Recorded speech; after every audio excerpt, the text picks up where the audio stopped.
Well, thank you very much. This has been an honor. It was a fairly long trip, but worth it.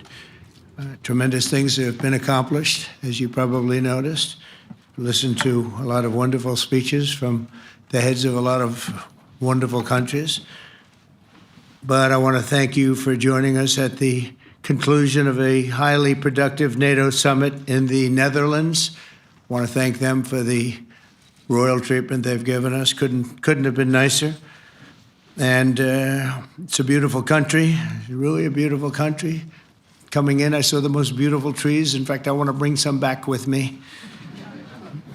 I want to also thank, I had breakfast this morning with the King and Queen, and they're incredible people. I said, you're central casting, beautiful people, great people, big, beautiful heart. And I enjoyed that. And also NATO Secretary General Mark Rutte, who's been terrific. He's been a friend of mine, used to be right here running this wonderful country. Now he's the NATO Secretary General. He's doing a fantastic job. And the Prime Minister, we appreciate everything you've done. And as you know, last weekend, the United States successfully carried out a massive precision strike on Iran's nuclear enrichment facilities, and it was very, very successful. It was called obliteration. No other military on earth could have done it, and now this incredible exercise of American strength has paved the way for peace with a historic ceasefire agreement late Monday, and we call it the 12-day war. Spoke to a few people. I guess that just sounded like the right name. It was a 12-day war. And we think it's over. I don't think they're going to be going back at each other. I don't think so. Not only have we dealt decisively with the critical threat of Iran's nuclear program, which was what I wanted. I said, Iran cannot have a nuclear weapon. I've said that for 15 years, long before I decided to do the political thing. But we've also reasserted the credibility of American deterrence, which is like no other. The people at NATO said there's never been anything. You know, I rebuilt the entire military during my first term. And we have a great military. We have great generals. I got to know the good ones and the bad ones. We kept the good ones. Over the past 2 days, I was honored to participate in the NATO leaders meeting and also had extremely good individual discussions with the King and the Queen, Secretary General Rutte, and the Prime Minister. Great discussions. Very knowledgeable people. Major focus of our conversations at the summit was the need for other NATO members to take up the burden of the defense of Europe, and that included the financial burden. As you know, it was 2%, and we got it up to 5%. And they said, a couple of them came up to me. One in particular said, sir, we've been trying to get it up to 3% for 20 years, and we haven't been able, and you got it up to 5%. So they're going to be, most of them, I guess almost all of them, are going to be contributing now 5%, a number that people are surprised at, but you need it today. The United States accounts for 2/3 of all NATO defense spending. And since I began pushing for additional commitments in 2017, believe it or not, our allies have increased spending by $700 billion. I said to people, you don't have any money, and a lot of them weren't paying. And so I started the process, and I picked it up as soon as I got back, which is 6 months ago. And following my election last November, almost all have accelerated plans to reach the 2%, 3%, 4%, and then ultimately, very quickly, 5%. And all of this is going to be done very quickly, almost immediately. You probably know this as well as I do. I'm sure they've been talking about it. It's really been a big focus. In a very historic milestone this week, the NATO allies committed to dramatically increase their defense spending to that 5% of GDP, something that no one really thought possible. And they said, you did it, sir, you did it. Well, I don't know if I did it, but I think I did. This will be known as the Hague Defense Commitment, which is pretty good, pretty appropriate. When the allies reach this number, it will add more than $1 trillion a year. Think of that, $1 trillion per year to our common defense. And this is a monument really to victory, but it's a monumental win for the United States, because we were carrying much more than our fair share. It was quite unfair, actually. But this is a big win for Europe and for actually Western civilization. For years, past administrations failed to get most allies to contribute even the 2%. I remember when I came here, we had 4 countries that were up to 2%, and I remember Poland was there. A couple of them were there, but most of them were. We had 28 at the time. As you know, it's increased a little bit, and they've agreed now to more than double their budgets in all cases. And Europe stepping up to take more responsibility for its security will help prevent future disasters like the horrible situation with Russia and Ukraine, and hopefully we're going to get that solved. The devastating U.S. strike on Fordo destroyed the site's critical infrastructure and rendered the enrichment facility totally inoperable. It was devastated. We assess that the American strikes on Iran's nuclear facilities has set back Iran's ability to develop nuclear weapons for many years to come. This achievement can continue indefinitely if Iran does not get access to nuclear material, which it won't. It's so sad that that whole thing had to go. But I just want to thank our pilots. You know, they were maligned and treated very bad, demeaned by fake news CNN, which is back there, believe it or not, wasting time, nobody's watching them, so they're just wasting a lot of time, wasting my time. And the New York Times, they put out a story that, well, maybe they were hit, but it wasn't bad. Well, it was so bad that they ended the war. It ended the war. Somebody said in a certain way, you know, that it was so devastating, actually. If you look at Hiroshima, if you look at Nagasaki, you know, that ended a war too. This ended a war in a different way, but it was so devastating. Also, they have, out of Dubai, just came that Iran's foreign ministry spokesman, this is Iran's foreign ministry, says its nuclear installations were very badly damaged by the American strike. So what bothered me about these reports with fake reports put out by the New York Times, failing, I call it the failing New York Times because it's doing terribly. Without me, it would be doing no business at all. But, and by fake news, CNN and MSDNC, all of these terrible people, you know, they have no credibility. You know, when I started, they were at 94% credibility, the media. Now it's at 16%. And I'm very proud of it because I've exposed it for what it is. But when I saw them starting to question the caliber of the attack, was it bad? Well, it was really bad. It was devastating. They were obliterated. In fact, you can't get into the tunnels. They just put that over. That just came out. They can't. There's nothing. There's no way you can even get down. The whole thing is collapsed in a disaster. And I think all of the nuclear stuff is down there because it's very hard to remove. And we did it very quickly. When they heard we were coming, it was, you know, you can't move it. It's very hard, very dangerous, actually, to move to. And they also knew we were coming, so I don't think too many people want to be down there knowing we're coming with the bunker busters, as we call them. We're the only ones that have them. We have the best equipment, best nuclear equipment, and we have the best equipment in the world. And by the way, we can't forget our submarine, which was out there, submarines actually, but submarine was out there. We shot 30 rockets into an area, every single one of them. I think it was almost 400 miles away, I think, Pete, right? 400? And long. It was in the ocean, long ways away. And we shot a total of 30. Every single one of them hit within 9 inches from where it was supposed to be. It took out a lot. Because we didn't do just Fordo, we did 2 others in addition, which hadn't been completely destroyed. So we hit them with a submarine from hundreds of miles away. Amazing, just amazing equipment. Greatest submarines in the world. Nobody's even close. They're 20 years behind us when it comes to submarine technology.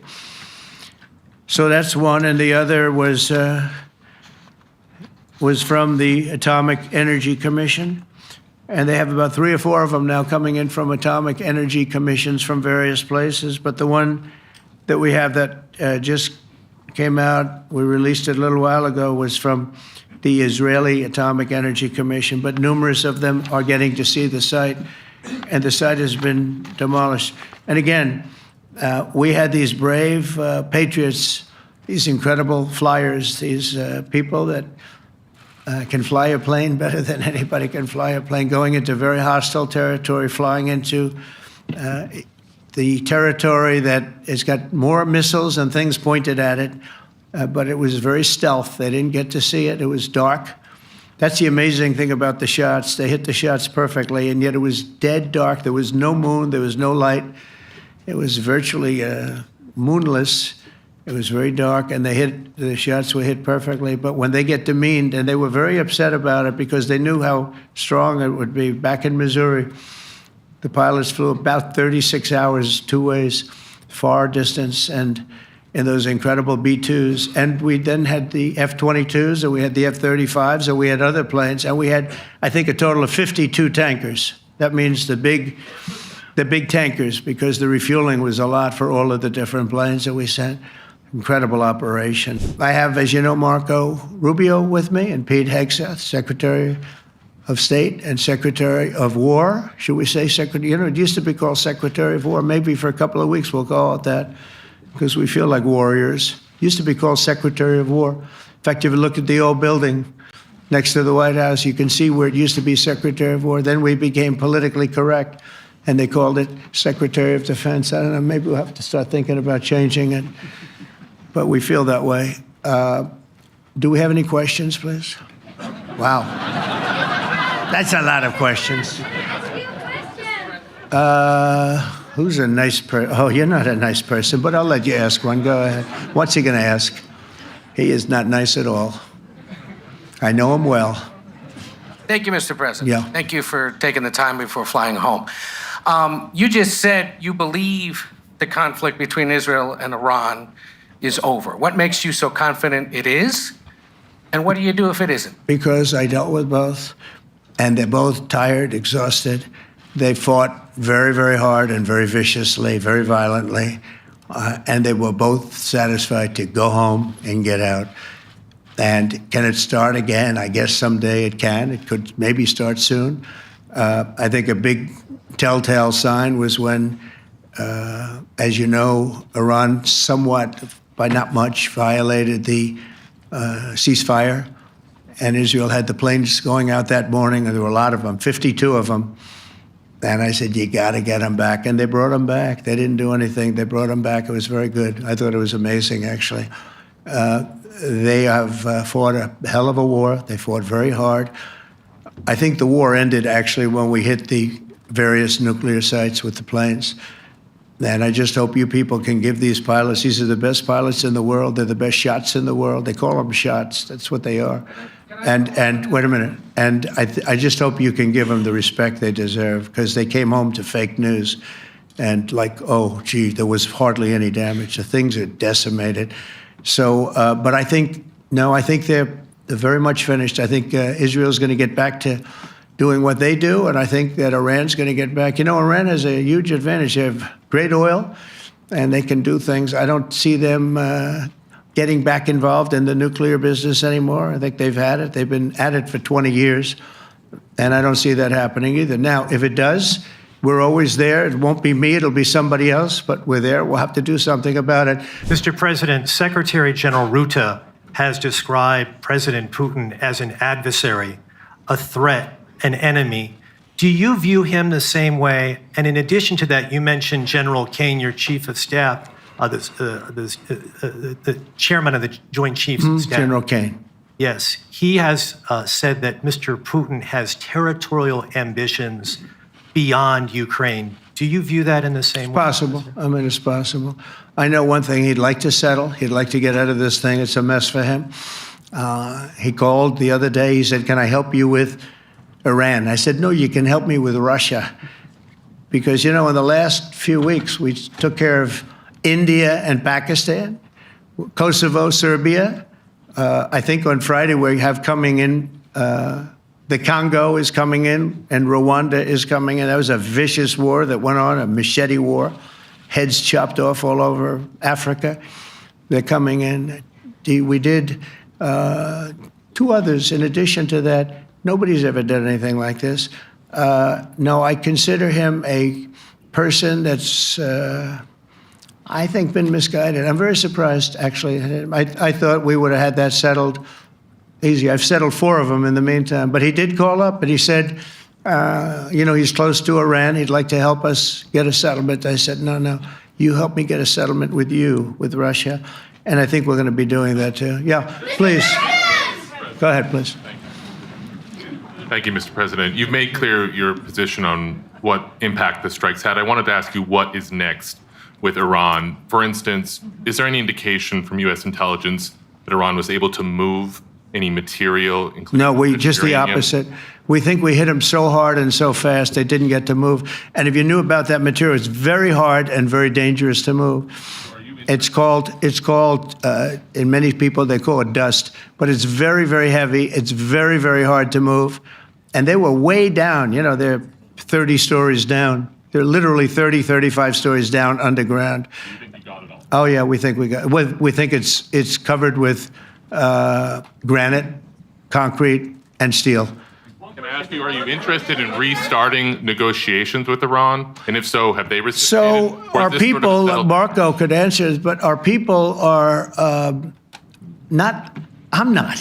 The way I look at it, they fought, the war's done, and I could get a statement that they're not going to go nuclear. We're probably going to ask for that, but they're not going to be doing it. But they're not going to be doing it anyway. They've had it. They've had it. Now, maybe someday in the future we'll want that. But I've asked Marco, do you want to draw, I just asked him the question as we were walking on the stage, do you want to draw up a little agreement for them to sign? Because I think we can get them to sign it. I don't think it's necessary. Marco, do you want to talk about that, please? Well, Mr. President, I think President Trump has shown a willingness to meet and talk to anybody in the world who's interested in peace. I don't know of any president that's been as willing as he has to meet with anyone and talk about peace. We'd love to have peaceful relations with any country in the world. And so obviously that'll depend on Iran's willingness not just to engage in peace, but to negotiate directly with the United States, not through some third country or fourth country process. But I know of no president, probably in our modern history, that's sought peace more than President Trump has. Sounds like the door is open, but you're in no rush. Is that right? Sounds like the door is open. But I'll tell you what, look, we're going to talk to them next week with Iran. We may sign an agreement. I don't know. To me, I don't think it's that necessary. I mean, they had a war, they fought. Now they're going back to their world. I don't care if I have an agreement or not. The only thing we'd be asking for is what we were asking for before about we want no nuclear, but we destroyed the nuclear.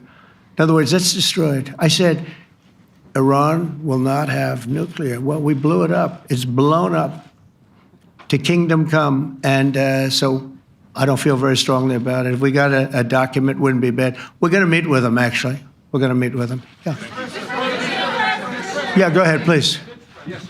Mr. President, Netherlands TV, thank you for visiting our country. Good. As I understood, Thank you. I, of course, would like to know how you slept last night at the House of the King. Oh, I slept beautifully. But probably a more serious question. I think you just had a meeting with President Zelensky. Did you discuss any ceasefire in this Russo-Ukrainian war? No, I wanted to know how he's doing. He was very nice, actually. We had little rough times sometimes. He was couldn't have been nicer. I think he'd like to see an end to this. I do. I think what I took from the meeting couldn't have been nicer, actually. But I took from the meeting that he'd like to see it end. I think it's a great time to end it. I'm going to speak to Vladimir Putin and see if we can get it ended. But look, these are brave people. They're fighting these wars all over the place. Last week they had, I guess, close to 7,000 young soldiers, Russian and Ukrainian soldiers were killed, 7,000 in 1 week. It's crazy. It's crazy. So I'll be speaking to Putin. No, I had a good meeting with Zelensky. And I had a lot of good meetings. We had a lot of good meetings with a lot of people, a lot of great leaders. But he's fighting a brave battle. It's a tough battle. Yeah, a question for NewsHour, Dutch TV. First of all, on Article 5, on your way here, you spoke about the commitment of the U.S. to Article 5, saying, I'll give you my definition once we're here. Yeah. What is your definition, and may the U.S. commitment to Article 5 change in case some of the NATO members do not reach the threshold that was discussed today? My second question is following up on a colleague on Iran. What intel reports do say that everything over there was obliterated? Yeah, well, there are numerous of those reports, and they're coming out fast and furious. But the most respected ones we've already seen. And I will say that on a very confidential basis, they're looking at the reports, like numerous reports, and including people going to the site and checking the site. And they're going to be having, I guess you're going to be having over the next couple of days a full, you're going to encapsulate it. But no, the site was obliterated, just like I said it was. And just like the pilots should be given credit for. Okay, we'll do one or two more. Thank you, Mr. President. Yeah. A question on Spain. Are you satisfied with today? Oh, I think Spain's terrible what they've done. No, I do. They're the only country that won't pay the full up. They want to stay at 2%. I think it's terrible. And, you know, they're doing very well. The economy is very well. And that economy could be blown right out of the water with something bad happening. You know, Spain is the only country that... Are you from Spain? Yeah. Good, congratulations. You're the only country that is not paying. I don't know what the problem is. I think it's too bad. So we'll make it up. You know what we're going to do? We're negotiating with Spain on a trade deal. We're going to make them pay twice as much. And I'm actually serious about that. We're going to make Spain... I like Spain. I have so many people from Spain that it's a great place and they're great people. But Spain is the only country out of all of the countries that refuses to pay. And, you know, so they want a little bit of a free ride. But they'll have to pay it back to us on trade because I'm not going to let that happen. It's unfair. It's unfair to NATO. All right, sir, please. Go ahead, right in the back. Yeah, you, tall one. The tall man. Mr. President, Johannes Petra from Austrian National Television. How are you? You once said that you would end the Ukraine war in 24 hours. You later said you said that sarcastically. Well, of course it was sarcastic. But you've now been in office for 5 months and 5 days. Why have you not been able to end the Ukraine war? Because it's more difficult than people would have any idea. Vladimir Putin has been more difficult. Frankly, I had some problems with Zelensky. You may have read about him. And it's been more difficult than other wars. I mean, look, we just ended a war in 12 days that was simmering for 30 years, frankly. We ended Rwanda and the Congo. It's coming to sign the documents. We've already signed basic documents, but they're coming, I think, to the White House on Friday. We ended, Serbia was going to go at it. But maybe the most important of all, India and Pakistan. And that wasn't whether or not they may someday have nukes like we're talking about in the Middle East, like we're talking about with Israel and Iran. This is they have nuclear weapons. I ended that with a series of phone calls on trade. I said, look, if you're going to go fighting each other, it was getting very bad. You know how bad that last attack was. It was really bad. If you're going to go fighting each other, we're not doing any trade deal. No, you have to do a trade deal. I said, we're not doing any trade deal. And in fact, I had the general, who was very impressive. The general from Pakistan was in my office last week. You know, Prime Minister Modi is a great friend of mine. He's a great gentleman. He's a great man. And I got them to reason. I said, we're not doing a trade deal if you're going to fight. And if you're going to fight each other, we're not doing a trade deal. And you know what? They said, no, I want to do the trade deal. We stopped the nuclear work. One more. Let's go. How about you? Go ahead. She looks so happy and everything. Thank you. That's why I picked her. I'm from Spain, too. I'm Ana Buch from La Vanguardia. I wanted to know if... You're where from? Spain, too. Ah. I wanted to know if you want to... That's the Spain corner right there. Shouldn't have said that. That's okay. I do like Spain, by the way. I think it's unfair that they're not paying, but go ahead. Are you going to negotiate directly with Spain about... I'm going to negotiate directly with Spain. I'm going to do it myself. They're going to pay. They'll pay more money this way. You should tell them to go back and pay. You're a reporter? You tell them to go back. They ought to join all of those countries that are paying 5%. Spain's going to be just about the only one that's not. They were the most hostile toward doing it. It just doesn't make sense to me. Okay. All right, Kelly, go ahead. Here we go. Here's another one. Hello, sir. Thank you very much. We got them all today. Okay. So, Mr. President, you talked about expecting some on-the-ground assessments at Fordo and other sites. Now here, is that here again. Israeli and U.S.? It's been obliterated, Kelly. It's been What is your message obliterated. then, sir, to the intelligence community when they present reports? You're not disputing the DIA report. You're just They presented a exists. report that wasn't finished. We're talking about something that took place 3 days ago. I understand that's The report was done assessment. So 2 what days is ago. your- Wait a minute. Yes. They didn't see it. All they can do is take a guess. Now, if you take a look at the pictures, if you take a look how it's all blackened, you know the fire and brimstone is all underground because it's granite and it's all underground. You don't show it. But even there, with all of that being said, the whole area for 75 yards around the hole where it hit is black with fire. The group that's run by this gentleman, in fact, you may want to talk about it for a second because we're going to issue a report. And I think it's not even a very exciting report at this point. It's been obliterated, totally obliterated. And they did a report, but it was like, if you look at the dates, it's just a few days after it Understood, happened. sir. So they didn't see it. They said it may be very severe. Go Understood. ahead. Do you have a message for the intelligence community, though, in terms of unvarnished information getting to you, that it's not... I don't really have a message. I would say issue the report when you know what happened. I wouldn't say that it could be severe or maybe not. They use the word severe. It could be severe or maybe it's not. And briefly- So people like you picked up and said, oh, it's not severe. We're just no, looking for the report was not a complete report. Yeah, the message was probably wait till you know the answer before you... And, Go sir, ahead. did you not have a public component to your Zelensky meeting for a tactical reason with President Putin? Let him answer this one. Hello, Mr. Secretary. Yeah.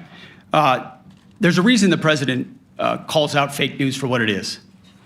These pilots, these refuelers, these fighters, these air defenders, the skill and the courage it took to go into enemy territory flying 36 hours on behalf of the American people and the world to take out a nuclear program is beyond what anyone in this audience can fathom.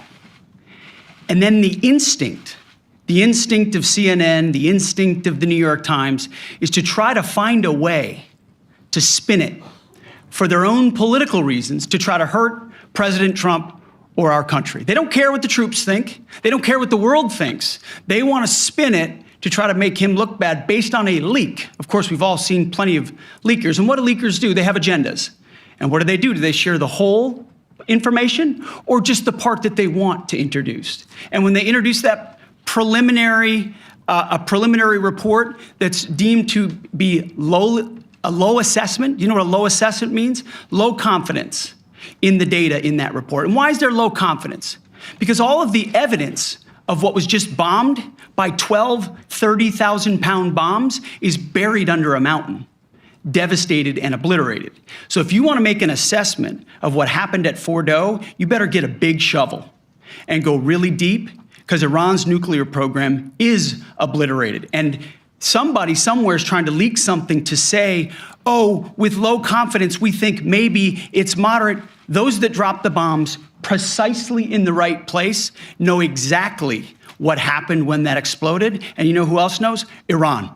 That's why they came to the table right away, because their nuclear capabilities have been set back beyond what they thought were possible because of the courage of a commander-in-chief who led our troops, despite what the fake news wants to say.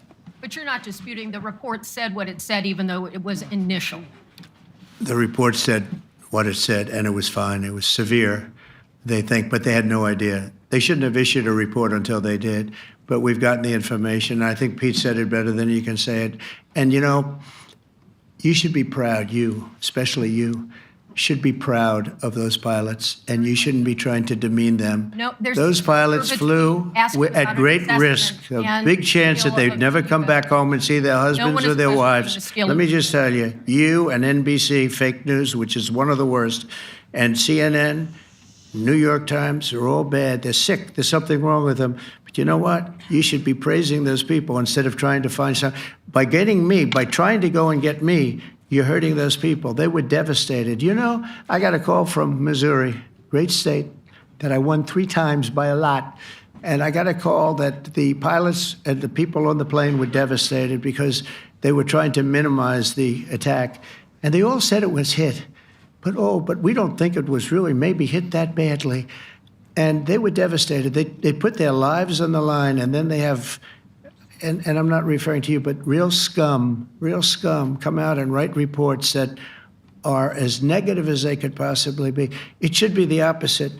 You should make them heroes and heroines. You should make them really people that they were so devastated when they heard this news. And you know what they said? One of them, I spoke to one of them, said, "Sir, we hit the site. It was perfect. It was dead on."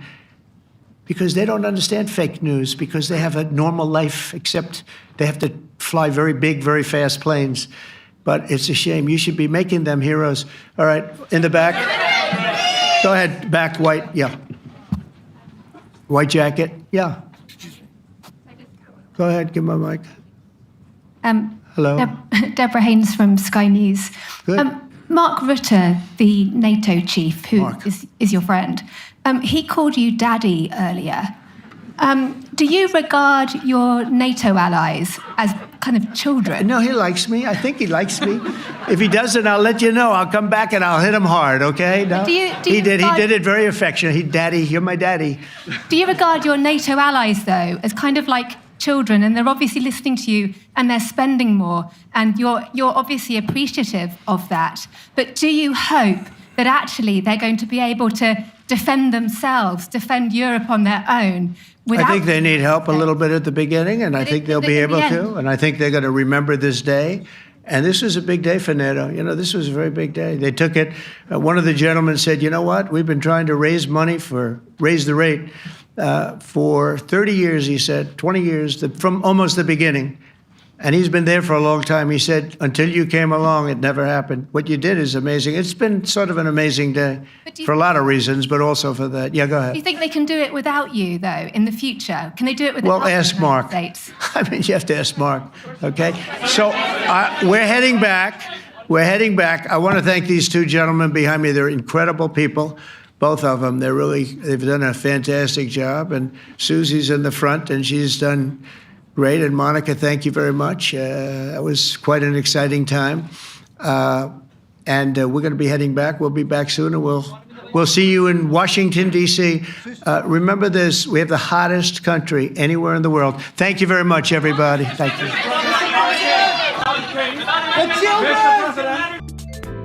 偷偷告诉大家，我最近发现了新法宝 Royal Face 逆时奇迹系列，它有活肤露、全效精华，还有精华霜。尤其我皮肤比较偏干，所以我非常的注重保湿。保湿做得好，肌肤自然烹饪。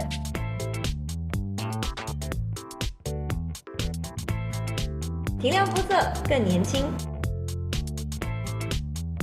抚平皱纹超有感，而且气色变好。用心保养，每天都更美一点。